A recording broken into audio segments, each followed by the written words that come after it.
Primeiramente, eu quero agradecer a presença de todos vocês aqui, certo? É uma grande honra estar perto de uma galera que manja muito de PHP, uma galera realmente que eu vi ali no YouTube e hoje eu estou aqui do lado dessa galera e posso trocar uma ideia. Obrigado. Eu vou falar sobre construção de estruturas complexas com serialização de objetos. Acho que eu vi aqui poucas pessoas levantaram que trabalharam realmente com esse tipo de problema, certo? Meu nome é Aleph, meu nickname na maioria das redes sociais é Aleph Castelo, então é só procurar lá e depois a gente troca uma ideia e qualquer coisa pode chamar.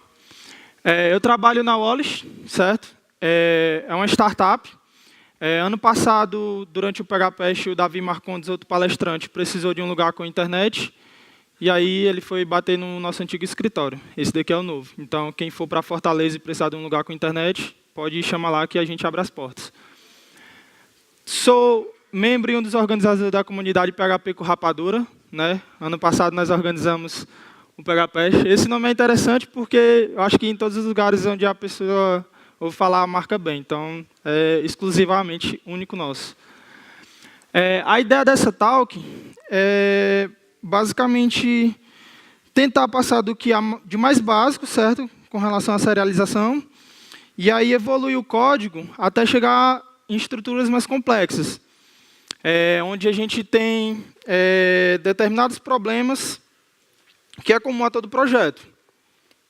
Mas antes disso, o que é serialização de objetos? É o processo de salvar, transformar o objeto em outro tipo de formato, o armazenamento, certo? Como funciona esse processo no PHP? É bem simples. Eu tenho uma classe Person e ela tem 3 propriedades, cada uma com um tipo de modificador de acesso diferente. Eu criei um objeto dessa classe e mandei serializar. E aí eu tenho uma saída parecida com essa. É um pouco difícil de ler inicialmente, mas tem uma lógica e aí você, sabendo essa lógica, você vai conseguir entender isso daqui. A função serializer do PHP, certo? Ela retorna uma representação, uma string byte string, certo? E ela é capaz de serializar objetos marcados como privados e protegidos, tá ok? Então, quando a gente vai serializar determinados objetos que têm dados sensíveis, então é bom tomar cuidado se a gente for usar essa função. O que está marcado de vermelho é o nome da classe. O que está marcado de azul é o nome da propriedade. Para propriedades privadas, é essa saída, a concatenação do nome da classe mais o nome da propriedade. Propriedades protegidas vai ser um asterisco mais o nome da propriedade. Propriedades públicas, somente o nome da propriedade. Quando utilizar essa função? Quando nós temos que guardar o estado do objeto e reconstruí-lo. Por exemplo, muitos frameworks precisam ali fazer uma construção de dados de configurações que são utilizadas em vários pacotes, vários bundles. E aí eles precisam compilar isso daí, talvez em um único objeto, em um único arquivo. Então, essa construção é muito complexa e pode custar bastante para a inicialização da aplicação. Então, opa, tá chiando. Então, estão me ouvindo? Opa. Então, esse processo, pelo fato de ser trabalhoso, geralmente você pegou o seu objeto, serializa, guarda num arquivo de cache, na próxima execução você não vai mais ler todas as configurações. Você vai pegar esse arquivo de cache, onde as configurações já estão lá, e vai reutilizar. Você vai deserializar e usar. Em muitos casos, esse tipo de serialização não é o suficiente, certo? A gente precisa transitar, salvar esse dado em outro tipo de formatos. Um exemplo, certo? Acho que todo mundo conhece esse cara, JSON, né? Enfim, a minha classe Python continua do mesmo jeito, não modifiquei ela, porém agora eu vou utilizar a função JSON Encode, que também é um tipo de serializador, certo? E aí a minha saída fica parecida com isso. Pelo simples motivo dele conseguir serializar somente objetos públicos, propriedades públicas. Então, surge um requisito no nosso projeto que diz que você precisa trazer outras informações também da classe Python. E aí a gente implementa o método JSON Serializable, a interface, e o método JSON Serialize. e aí eu retorno um array, chave valor, com os valores que eu quero que sejam serializados. Massa. Tenho ali já minha propriedade privada e protegida também na saída do meu JSON. Python agora tem uma nova propriedade, e o nome dela é pet, certo? Criei minha propriedade, inicializei ela, adicionei um método para adicionar um novo pet ao Python e coloquei ela no output do minha serialização. Se estiver muito rápido, vocês podem avisar, tá ok?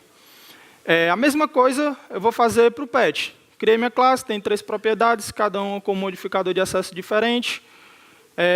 Implemento a interface para que quando eu tente serializar esse objeto, usar a função JSON encode, as propriedades que são privadas e protegidas também venham. E aí é simples, vou criar um objeto de pet e adicionar ao meu outro objeto, o objeto Python. Legal, a saída agora está parecida com isso. Porém, a propriedade size e breed de pet não é necessário vir. Alguém tem alguma ideia por que desse bicho? Algum chute, alguma coisa? Certo. O seguinte problema. Existem contextos que seu objeto precisa ser serializado. E aí, no contexto onde eu vou serializar o meu objeto pet, faz sentido eu trazer a breed e size, certo? Porque eu estou serializando somente ele. Porém, quando eu tenho um relacionamento onde eu vou serializar o meu objeto Python, eu só quero uma listagem de pets, e não faz sentido eu trazer todas as propriedades do pet. Então, como é que eu vou conseguir gerenciar esses contextos dentro da minha classe? Eu não tenho como fazer isso. Eu teria que arranjar outras formas de trabalhar com isso daí. Então, o problema aqui a ser mostrado são os contextos diferentes, onde eu tenho determinados grupos que vão ser serializados e outros não, certo? A gente identifica que serializar o objeto não é o suficiente, que nós precisamos de alguma coisa que nos ajude a definir regras para a nossa saída. E aí, aparece esse cara aqui. Alguém já conhece ele? Já usou? Legal, massa. Esse cara, ele provê uma camada de apresentação e transformação, onde você vai mexer um pouquinho ali com ele e ele vai te dar a facilidade de resolver o problema que a gente agora tem, onde em determinados momentos a gente quer todas as propriedades e em outro não. Alguns conceitos importantes. Transformers. São classes ou closures que vão pegar o nosso objeto e vai retornar um simples array, vai transformar, certo? Simples. Include. Simplesmente, quando eu tenho um relacionamento, eu preciso dizer se esse relacionamento vem ou não. E aí eu posso, dentro dessa classe, transforma dizer, esse relacionamento ele vem por default e esse daqui não. No caso, se eu quero trazer um array de pets que está dentro de Python, eu teria que dizer que esse cara viria como um include default. E o manager, que é o responsável de pegar aquele array padrão simples, que é gerado pelo transformer, e transformar ele na saída que eu quero. JSON, XML, não sei, o que eu precisar, um YAML. Tem um objeto, tem uma classe Python, agora com algumas modificações. Coloquei um ID para ela, implementei meu método de modificadores de acesso. Porque onde eu vou dizer o contexto que vai capturar a informação daquela propriedade, não vai ser mais dentro dela. Então, eu não tenho mais como dentro dela pegar a propriedade direto. Eu preciso dos modificadores para, em um outro lugar, capturar esse valor. A classe pet do mesmo jeito. Meu ID e meus métodos modificadores. Agora, eu tenho uma classe Python Transformer, certo? Onde eu tenho algumas propriedades nela. ID, e-mail e phone number. Simples. Esse método ele vai retornar o simples array, como eu já falei. E aí eu tenho esse primeiro quadrado marcado como vermelho, eu digo que eu vou ter um include default, que são os pets. E embaixo eu vou ter um método que eu preciso implementar, que é o include pets. E aí tem um detalhe importante aqui, onde dentro desse método eu digo assim, captura os pets, retorna uma collection, e agora, quem é o transformer de pets? É esse cara aqui. E aí, esse cara faz o que eu quero. Exclui a propriedade breed size, ou seja, ele só tem que retornar o ID e o name. Modificando o meu código para serializar meu objeto, utilizando a estrutura fractal, eu vou ter um código parecido com esse e uma saída parecida com essa, onde agora, nesse determinado momento, eu consigo excluir breed size. Se eu preciso de breed size, o meu transformer, que é PetList Transformer, ele não seria esse, seria outro, certo? Então, eu criaria um transformer somente para pegar o pet. Massa, né? Objetivo atingido, legal. Ainda assim, pode ser muito custoso, certo? E chato você ter que criar e manter tantas classes. Por exemplo, para você serializar um pet onde você quer ele num conceito de listagem, você teria uma classe para isso. Para você serializar um pet como se você estivesse capturando somente o pet, e aí você quer todas as propriedades, você teria um transformer para isso. Em um outro momento, você quer um grupo de campos diferente, você teria uma classe para isso, certo? E aí você tem que fazer com que essas classes consigam se interligar entre elas, e aí chegar à construção de seu output bonitinho. Então, são várias regras que você precisa trabalhar até chegar naquela estrutura, porque não faz sentido você fornecer mais informação do que precisa.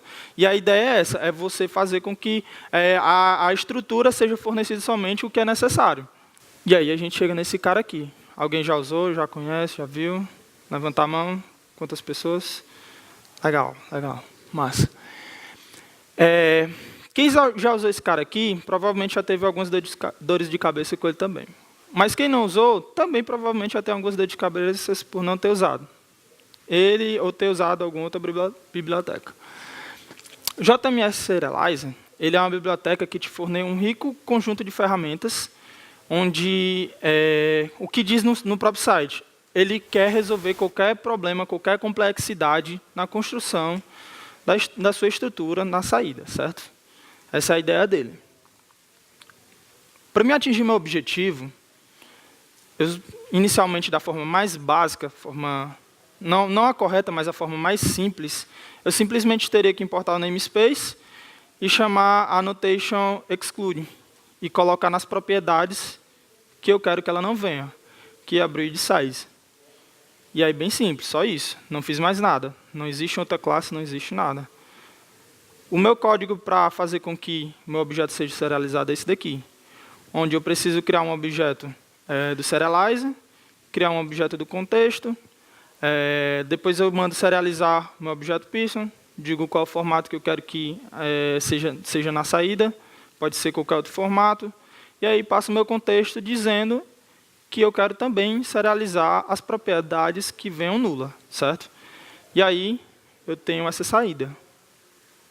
Simples, excluir aqueles dois campos, certo? Essa não é a única forma de você usar essa biblioteca, certo? Existem outras formas também. E uma delas é você criar grupos para a sua saída. Você vai simplesmente chamar a anotação de grupos, certo? Passar como argumento quais são os grupos que aquela propriedade pertence, e aí eu criei o grupo Python Detail. E aí, para todas as propriedades de Python, eu coloquei esse grupo lá, correto?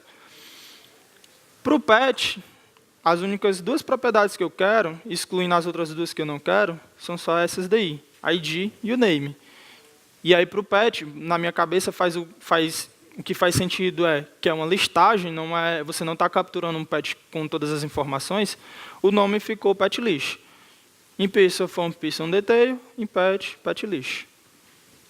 Vou chamar o método setGroups e passar um array com os grupos que eu quero que seja serializado. Com essas mudanças, eu vou ter a mesma saída, certo? Então, a brincadeira já vai crescendo, já vai se tornando um pouco mais complexa, certo? E aí, uma coisa importante que a gente precisa entender é que tudo que está aqui dentro, marcado de vermelho, faz parte do Python Detail, certo? Então, todos esses campos faz parte daquele grupo, menos esses, porque eles fazem parte de PetList. E aí, o que a biblioteca fez? São esses dois grupos que tu quer serializar, quais são os campos?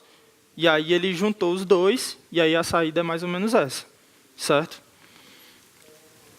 As coisas não param por aí. Você precisa mudar o nome da propriedade somente na saída e não quer mudar na classe, certo? Isso também é possível. Se você quer dizer que a propriedade ela só vai aparecer até versão X, se você está versionando, sei lá, aquele objeto lá e aí, por algum motivo, você, não, eu quero essa estrutura na versão tal. E aí também é possível. Com a annotation until, você passa a versão, e aí ele sabe quais são os campos que até determinada versão podem aparecer, certo? Com a annotation serialized name, você consegue modificar o nome do campo na saída, tá ok? E se agora eu tenho um autorrelacionamento, onde a classe Person tem uma propriedade friends. Eu tenho uma classe parecida com essa, onde eu adicionei a propriedade friends. Ela tem a anotação de grupos PersonDetail, e tem um método que recebe um novo person e adiciona no array. E aí, uma coisa que eu fiz aqui foi tratar a recursividade. Porque o que eu digo? Eu sou amigo do João, e aí, nesse determinado momento, o João disse que é meu amigo. E aí, ele chamou o mesmo método. Aí, de novo, eu digo, eu sou amigo do João, o João é meu amigo. E aí, nisso daí, eu preciso tratar essa recursividade, esse loop infinito, certo? Eu verifico, eu já sou amigo do João? Sou, então não preciso dizer mais uma vez que o João é meu amigo. Esse é uma das primeiras falhas que pode acontecer se caso você fizer um método que chama novamente quando é adicionado um novo amigo. Se você não tratar isso daí, vai aparecer algo como isso. Porém, esse não é o único motivo de dar um fatal erro num loop infinito de adicionar um amigo. Se você utilizar algumas versões mais antigas do JMS Serializer, ele vai dar isso daí porque ele vai tentar serializar aquele objeto e aí ele vai identificar que eu sou amigo do João, aí ele vai me serializar. Aí ele chegou no João, aí serializou o João e vai identificar que eu sou amigo do João. Aí tenta me serializar de novo. Aí tenta serializar o João e tenta serializar ele. E aí vai, nesse loop infinito, certo? As versões mais recentes, ela consegue tratar isso daí. E aí, acontece isso daqui. Onde eu sou Person, e aí eu tenho os meus amigos, e quando eu vou capturar o meu perfil, certo? Eu vou trazer todos os detalhes dos meus amigos, não faz sentido. Certo? Se existe um dado sensível, eu estou vendo esses dados sensíveis do meu amigo. E é o que eu não quero. Isso daqui está errado. E aí é simples. Eu vou precisar adicionar uma nova anotação, certo? Onde eu vou adicionar o grupo Person List. E aí agora eu vou ter o conceito também de uma listagem de Person. E aí o que acontece? A chave representa a propriedade, onde digo, dentro da propriedade Friends, eu vou querer somente esses grupos, Person List. E aí tudo que tiver lá dentro só vai utilizar esse grupo na hora de serializar. E aí sim, como eu defini que essas duas propriedades elas vão vir. A serialização de objetos pode se tornar algo bem complexo, onde existe várias formas de você construir objetos, construir saídas diferentes para atender a sua demanda. Então, em determinados contextos, você precisa mais informação, em determinado contexto, você precisa menos informações. E aí é onde está o dilema, certo? De como você vai fazer isso de forma fácil. Não estou dizendo que essa biblioteca vai fazer isso, mas o que você precisa entender é que você não pode estar sempre fornecendo todas as informações. Você tem que saber como enxugar elas. Aqui são uma das opções que vocês podem usar. E a ideia é que vocês chegassem até esse ponto de evoluir o código e saber, eu preciso disso, eu preciso daquilo. São coisas que geralmente a gente pode não prestar atenção e passar batido. As possibilidades não param aqui. Existem pelo menos 31 classes, certo, capazes de mudar o output. Aqui do lado, não sei se vocês vão conseguir enxergar tudo, mas são todas as possibilidades de você alterar uma propriedade, uma saída, sei lá, infinidade de coisas que é possível. Você pode dizer que uma propriedade vai aparecer até tal versão, que ela, a partir de tal versão ela vai aparecer, você pode modificar o nome dela, você pode modificar o tipo. Por exemplo, se você quer serializar um datetime, você pode dizer qual o formato que o datetime vai cuspir, entendeu? Na hora que você chamar lá o método de serializar, o formato é esse daqui. E aí ele vai mostrar para você não o datetime, mas sim o valor já formatado. Deixa eu ver mais algumas coisas. Existem eventos que você pode utilizar para melhorar cada vez mais onde você quer identificar que determinada propriedade propriedade vai ser serializada e aí você quer mudar ela por algum motivo, você quer, de repente, adicionar um campo que é dinâmico, você vai conseguir também com essa biblioteca. Você consegue criar propriedades virtuais onde ela não existe na sua classe, mas ela é um método que, de repente, é um cálculo. De repente, pode ser a serialização de um saldo. Ela não é uma propriedade onde você vai guardar o saldo, ela simplesmente é um cálculo matemático que você vai utilizar. E aí, essa annotation, virtual property, você pode dizer que esse método ele tem o nome dele é saldo, e na hora que chamar ele vai fazer esse cálculo para você. JSON não é o único formato, certo? Essa biblioteca consegue serializar XML, YAML, JSON, certo? Eu acho que é essas três que ela dá suporte. Fractal serializa XML, ela pode retornar um array para você também, certo? Você define os grupos e ela retorna aquele array de grupos para você, e aí você pode usar outra coisa também para serializar. Cuidados que devemos ter com a serialização. Com a definição de grupos, certo? A definição errada, ou mesmo sem a definição desses grupos, certo? Serialização pode se tornar um gargalo no nosso projeto. Onde a gente não cria regras específicas para determinados contextos de saída. A gente vai acabar mandando tudo, e aí vai consumir mais banda, vai passar, provavelmente pode ser que passe informações sensíveis. Então é necessário que nós tenhamos um cuidado na hora de saber quais dados precisam ser expostos ou não. Enviados, talvez no API hash, talvez na hora de guardar num arquivo, TXT, não sei, enfim, N utilidades. Aqui tem as bibliotecas mais utilizadas, certo? Eu vou começar pela segunda, JMS Serializer, com 18 milhões de downloads, certo? É uma biblioteca bem utilizada, é utilizada no Core do Symfony. No Core do Symfony não, é utilizada com o Symfony bastante. Ela era utilizada com outros bundles. Hoje você consegue utilizá-la em projetos que encaixam muito bem. Por exemplo, Doctrine, certo? Então, é bem tranquilo de utilizar ela com Doctrine. O Fractal, eu não cheguei a utilizar tanto, certo? Minha primeira experiência eu não gostei tanto, até porque eu já conhecia a outra biblioteca, então foi uma questão de experimento mesmo, saber como é que eu me sentiria à vontade com ela. E a Superclosure, que é bem interessante, a aplicabilidade dela no dia a dia é um pouco diferente, certo? O que acontece? O PHP não consegue serializar closures, certo? Essa biblioteca consegue fazer isso. E aí você pergunta onde é que está a aplicabilidade dessa biblioteca. Quando a gente tem, por exemplo, um container de injeção de dependência que utiliza closures, ela seria uma forma interessante de você gerar um cache dessas closures. Ou um router, por exemplo. Entendeu? Ou então você serializar uma closure e enviar para um outro servidor como uma string, e aí lá ela receber ser deserializada, e aí executar um callback, alguma coisa do tipo. Então, essa biblioteca ela é utilizada em algumas coisas para isso, dentro de alguns frameworks. Eu não cheguei a ver a aplicabilidade dela em projetos reais, mas o Laravel eu sei que utiliza ela. Acho que é por isso que tem tantos downloads. O código desse projeto está aqui no GitHub. E é isso. Dúvidas?